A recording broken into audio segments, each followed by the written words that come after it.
Creed. Although not a direct sequel, it is the 7th film in the Rocky franchise, and it stars Michael B. Jordan, Sylvester Stallone, Tessa Thompson, and it is directed by Ryan Coogler. This is the second time Coogler and Jordan have paired together, the first being the 2013 drama Fruitvale Station. In the film, Adonis, played by Jordan, is Apollo Creed's son, but he never knew his father growing up, as Apollo died before he was born. When Adonis decides to pursue boxing, he convinces Rocky Balboa to train him. I am a very big Rocky fan, with the original being one of my favorite films, and I do find enjoyment in all of the sequels. Well, except for 5, but let's not talk about that. This film was awesome, and what I loved most about it was it brought back the tone of the original Rocky, and by that I mean it focused more on the characters and what motivates them, and less on the actual boxing. This allows the audience to grow attached to Jordan's character, and when he is in the ring, you truly care about the outcome. Speaking of Jordan, he was fantastic in this film, and he is becoming one of Hollywood's best actors. Tessa Thompson was great as Adonis' love interest. I really liked the character and how they took the time to develop her. That way, she isn't just someone to cheer for Adonis. The standout in this film was Sylvester Stallone. I don't even know if he knew he had a performance like this left in him, but I really hope it's a sign for things to come. He was so good as Rocky, and he made the audience sympathize with his character, and there were even scenes where I teared up.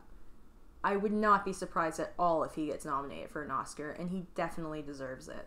Adonis and Rocky's relationship is wonderful, and it is really neat to see Rocky take on the Mickey role in this film.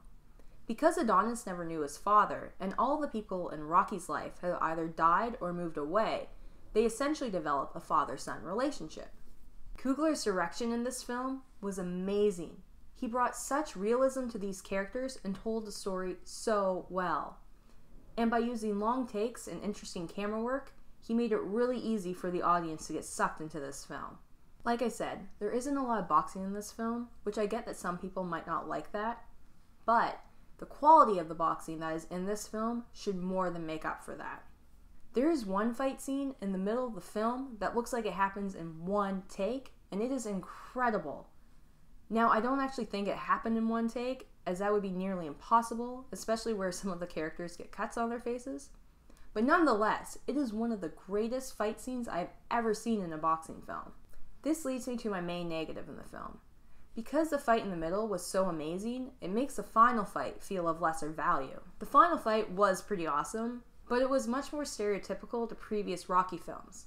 And as a Rocky fan, I was able to predict the outcome in the middle of the second round. Again, it was still pretty enjoyable, but because it was the final fight, it should have the same, if not higher caliber than previous fights in the film. This is one of the best films I've seen all year. The acting was superb, the story was heartfelt and told magnificently, and the fights, especially the one in the middle, are beautifully crafted. I am going to give Creed an A. I strongly recommend you see this film, and even if you aren't a fan of boxing films, I would still give this one a chance. Please let me know in the comments what you thought about this film, and what is your favorite boxing film? Mine is the original Rocky. Thank you for watching, and if you enjoyed this video, please click subscribe to see more.